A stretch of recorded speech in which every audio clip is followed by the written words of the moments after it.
Hey, how you all going? It's Jai, that Aussie metal guy here with Crank.com and with that metalstation.com. And today I'm getting to have a chat with Kevin Muller, vocalist for Alluvial, who dropped that Sarcoma album, which is an absolute ripper. If you haven't got your ears around it, do that. Came out yesterday, May 28th, through Nuclear Blast. Kev, cheers for joining me, mate. Hey, thanks for having me, man. It's a pleasure. It's an absolute ripping album, and I say this a lot, but I mean this, man. This album is up there as one of my favorites so far of the year. I've got a handful that have just really stood out for me, and this Sarcoma album is just unbloody real, man. The songwriting, the musical voicings through it is just unreal. But making the album would probably have been a little bit different this time around than the 2017 one, The Deep Longing for Annihilation, eh? Oh, big time. Big time. Yeah, can you tell us a little bit about that? Absolutely. Right now, it's interesting because the band has always been looked at as an instrumental band. The big takeaway is the fact that the band was always meant to have a vocalist. It just never kind of panned out that way. And now that time has passed. You know, Wes was alone with this for a while, and he reached out to me in maybe the beginning of 2018, 2019-ish.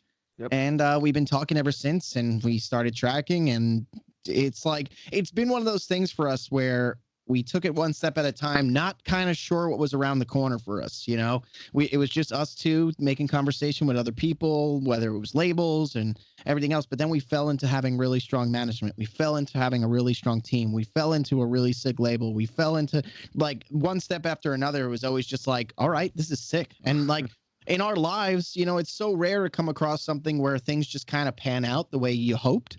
And I think timing has just been our friend in all of this. You know, I hate to say it this way, but the pandemic made us kind of sit back and look at ourselves a little longer, because if we were to jump the gun, I'm afraid we probably would have self-released this, and we probably wouldn't have been able to promote it the way we hoped. And now that we're on the favorite team of Nuclear Blast, just they're helping us out so much with this. And I'm so stoked on people's response. It's really purely just heartfelt and amazing. Yeah, that's what I was chatting with Interloper about as well. Signing with Nuclear Blast must fill you with a little bit of confidence as well, because there is a lot of great metal bands, and I say this with just about every metal band I interview, but there's just so many great metal bands, including yourselves out there. But to get noticed amongst the rest of them and sign up with a label like Nuclear Blast kind of sets you apart as well. And they're a great team over there, and they're able to get your music to a lot more ears and to media like me as well. It must have filled you guys with a fair bit of confidence going forward for Alluvial. Oh yeah, I mean, today was just everybody's energy in the band today was just different. You know what I mean? Like, we've been looking forward to having this release date, and you know, sitting on all these songs, and just even the day we put out Ulysses, that was our first kind of like, let's see how the world takes this, you know? Yep. And we put it out, and it was really just a surprise. And for us, I mean, for me, I speak for myself personally. Ulysses is like I love all the songs personally, but that song I was probably the least excited about. And that song has like the breakdown, but it's a very chill song. It's not so flaunty, you know what I mean? In terms of like polyrhythms and crazy technical patterns. I love blast beats. I just want to go fast, you know? And I think with all the other songs on the back burner and people like hyping up Ulysses, I was like, oh, they don't even know what's coming. You know, it's like a silent attack. And now today was the attack, and it's so sick. It's cool to see people's favorite songs not end up being the singles, you know? Yeah, it is. There's some really good standout tracks on there. Can you tell me first, before we dive into a couple of the others, tell me a little bit about the themes that influenced you with the songwriting for Ulysses, man? Yeah, I got to give it to Wes on this one. Wes was really the driving force of the writing. I was there looking pretty. No, but I think it was more like I helped with patterns and kind of like getting a feel for like knowing what I'm capable of and knowing what Wes wanted. And me and him kind of like wanted to have this be us. You know, we want this, like Wes, of course, is going to be looked at as like the brains behind the machine.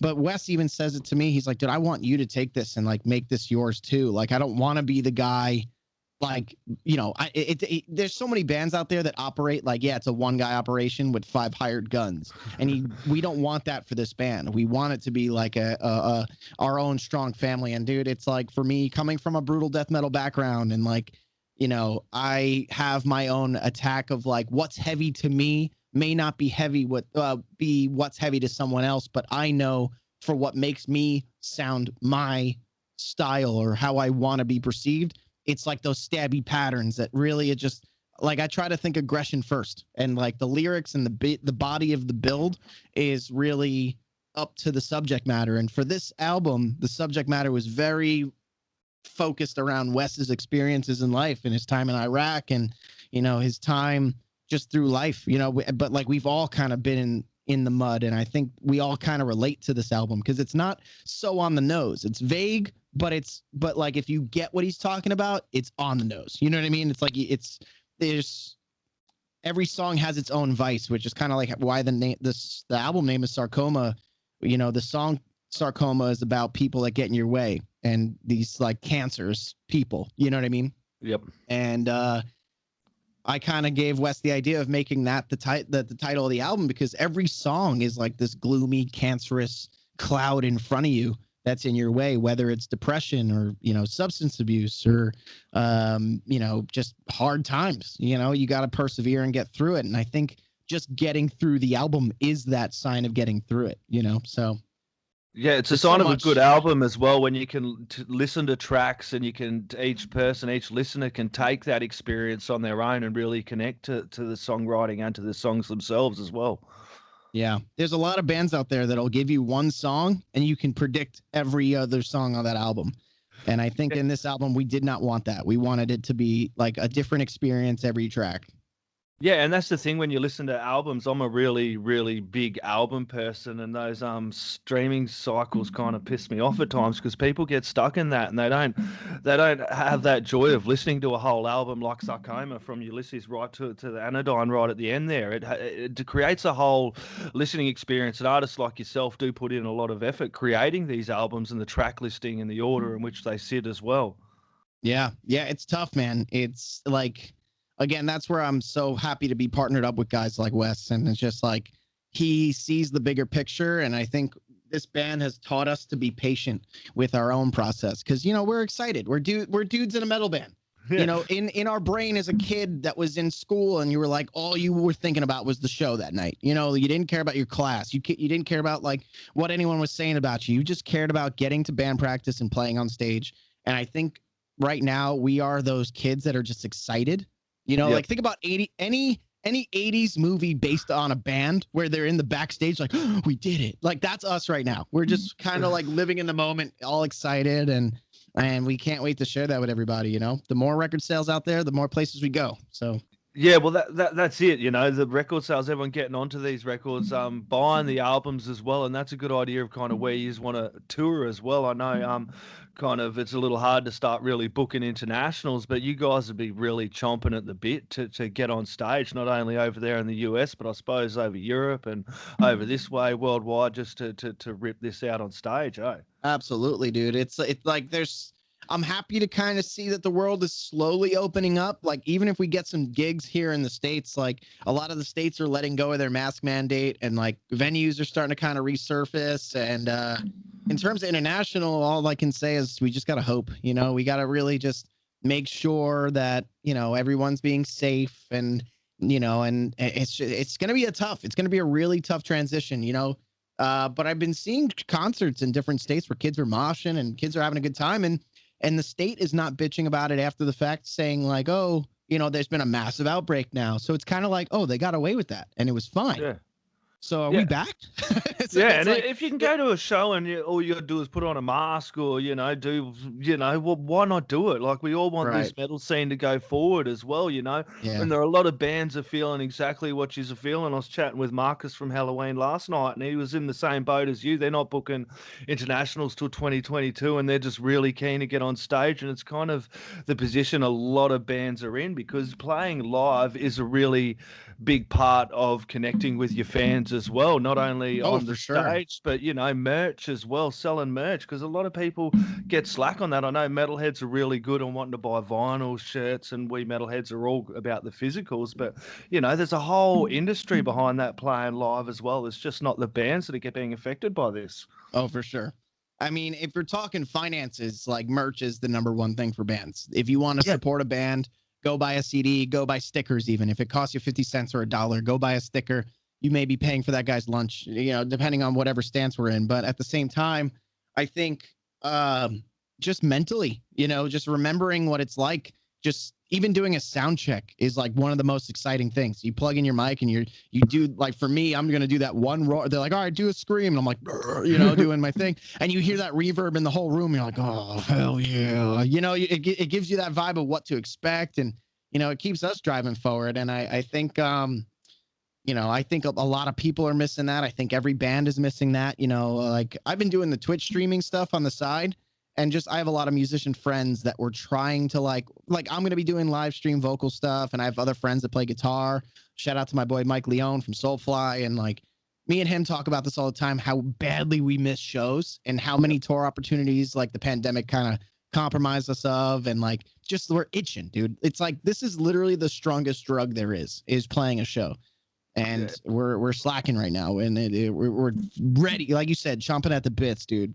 Yeah, man. It's really cool, those Twitch streams and everything, but it just doesn't create the same atmosphere, and it's about getting support. And it's bad. I'm selfish to say it. Like, I want to see people like wall of death and bodies flying, and like that gets my heart racing. And like looking at my screen in my room alone and seeing some emojis doesn't quite scratch the itch, but I enjoy it. It's what I have. It's what I can do. And I'm thankful to be here, but like, damn, am I excited to get out on the road. And like I said, stuff's being booked, but nothing's in stone yet, because we don't know whether other states are good, other countries are good. And, right now we just got to hope and wait. Yeah, it'll be good too, because I know over here in Australia, when we were kicking off shows again, they were selling out. So I'm hoping it's the same worldwide. Everyone gets behind their scene and really supports the live industry going forward. Can I ask about the track "Sleepers Become Giants"? Because that's a cool track. I would love it. Yeah, tell us about that track there, man. That is such a strong song for me. Like, I think when we finished the tracking, that one stood as my favorite. And I was just actually talking, Wes had an Instagram live thing that we were both doing, like a Q&A thing. And he brought it back up to my memory that he was like, yeah, I remember when I showed it to you, you did not like it. Like, he showed me the riffs and he was like, yeah, you were kind of like iffy about it. Only because, again, I was in Suffocation and I was playing brutal death metal, like my other band, Merciless Concept. I'm all about the blast beats and slam riffs, but then when I was making my transition to understanding what this is really going to sound like with me on it and Wes on it, and like once we got in the studio and laid it down and I got to sit on the couch in the studio and listen to it in its entirety, I was like, holy shit, dude, this is awesome. Like, for us, it hit me different to hear that kind of energy come from myself. It's like the song is about depression, the whole thing. It's just like grinding through, being like lurked on by the black dog constantly on your back, and like like I said, it's that gloomy cloud in front of you. But like, just the way the chorus hits with Wes and me, and like it for me, just hearing myself on this thing is still surreal. So like, I'm hoping other people feel the same way. Yeah, well, I did. That was a track that I highlighted here, as well as someone who's battled with depression and anxiety most of my life. Like, I dug that track and really connected with that one as well. And it was one that I had to highlight and ask about, because it is that track that kind of stands out a little bit for me as well anyway. And it's probably going to change next week to a different one, but that one is really cool. Yeah, I mean, it's a heavy hitter, because I think for someone that tries to analyze music, if anyone's out there just listening to this, the thing to take away from it, it's very much like a waltzy kind of jazzy bluesy song, and with that kind of emotion. But then, like, again, I was saying before, like, for me, I know what I want to sound like. I want to sound pissed, and the fact that we were able to deliver me sending whatever that message is of how it connects to you with depression and getting through it, it's like you're just as strong, you know, like you're like you're sitting there like, yeah, I am pissed at this. Why the fuck, you know, and you're getting along with the message, and it's great, dude. And man, that's one of the songs I can't wait to play live. Yeah, the whole album would just rip live. The instrumental. Tell us a little bit about the instrumental he's got on there. Sugar Paper. Yeah, so Sugar Paper is kind of like an experience where the idea of the song is kind of like if you were tripping on like some sort of hallucinogen, right? Like it's all gloomy, you're nervous, you're unsure if you want to do this, but then once you're in it, it starts picking up and crazy, and the middle's all chaotic with the bends and the blast beats, and then it like slowly progresses out, and you hear that beautiful solo from Brendan from Black Dahlia Murder. And he's the guest solo on the ending of that track, and it starts the way it ended. You know, it brings you up and brings you right back down smoothly, and it's like coming out of the high. But I'll tell you, that song was not originally planned to be an instrumental. 40 Stories actually was going to be our instrumental of the track, of the album. And once we finished recording the whole record, I flew back home, and we were just like, we didn't talk to each other for like on purpose. We were just sitting and like letting the album soak with us. Every day I'm listening to the whole thing in my car and my headphones. And something about how Sleepers was with vocals did not hit us the exact same way. We both like felt like it's out of place and it feels rushed. And then, you know, in the track listing we liked was the same that it is now. But like that going into Anodyne, it took away from Anodyne. And it also, it's like you didn't get hit hard enough in Sugar Paper. So then flying back to the studio, and Wes kind of gave like me the heads up. He's like, hey, I'm thinking about trying something here. I think I want to try putting like some hefty like vocals on this myself. And I was like, here you go, take the mic, let's see it, you know. Dude, the energy we had once we left the studio that day, we were in the car like looking at each other like, do you realize what we just did in there? Like what the hell just happened? Like, it was such a cool energy, and we were just playing it. You know, that you got to do the card test. You know, every bounce they give you a CD, you play it in your car or on your phone, Dropbox, whatever, and you're just listening to it in a as a third person, pretending you didn't even just track it. You just want to hear it from someone's point of view on the outside. You're just like, holy shit! I like in my perspective that every song on this album has its own sound, and you could judge the band on every song and you'd be completely wrong. Yeah, it's Sarcoma. It is a ripping album. Kevin, this has been an absolute pleasure to get to chat to you, man. I am seriously digging the heck out of it. I can't wait to get you down under. Hopefully 2022, have Alluvial over in Australia. We'd love to have you over here, it'd be my dream. Man. It would be really cool. The crowds would love it, dude. We would absolutely go off. Any last words, shout outs or thank yous you'd like to add in there, mate? Shout out to, I guess, my family, my friends for this award. No, I'm kidding. No, but I mean, dude, the only thing I could say is follow the band's social medias, at Alluvial on Instagram, at Alluvial Metal on Twitter. Follow mine, follow Wes. Mine's just at Kev Muller on pretty much everything. My Twitch, my Instagram. If you guys want an inside scoop of what's going on with the band first, I'm always posting in my stories. I'm always going to be doing stuff, and especially with with everyone's concern of concerts coming up in the next, 2, even 3 years, who knows? Everybody's going to be a little weary. No one's going to want to mosh the same way like we used to. So I'll be live streaming some of our concerts right through my Twitch account. So make sure you go to twitch.tv/Kev Muller. Follow me there. It's free to watch. Just come and hang out. Awesome. And buy merch. Everyone get on and buy merch. Just buy because we can't go to shows doesn't mean you can't get along and support Alluvial. Buy the album. I know they've got vinyl as well. Sarcoma came out May 28th through Nuclear Blast. And buy from the band or the label. Don't go buying these cheaper knockoff versions. To really support the band, go through the band or the labels. Yeah. I mean, our vinyls right now, in US currency, they're $21. I know buying like collector vinyls, it's like usually 30, 40, 50, depending on what it is and where it is. But like all of our vinyls, none of them are just plain black. It's all limited, like super. We got this beer splatter and it's super cool. Check out alluvialofficial.com. We got right now 3 designs up, and I know in the coming months we'll have more. We still have the CD and the vinyl still up available. Nice. I'll be buying the vinyl for this as well. It's an absolute ripper. Kev, thanks very much, mate. You have a lovely day, man. Hey, you too, buddy. Take care. Cheers, brother. Bye.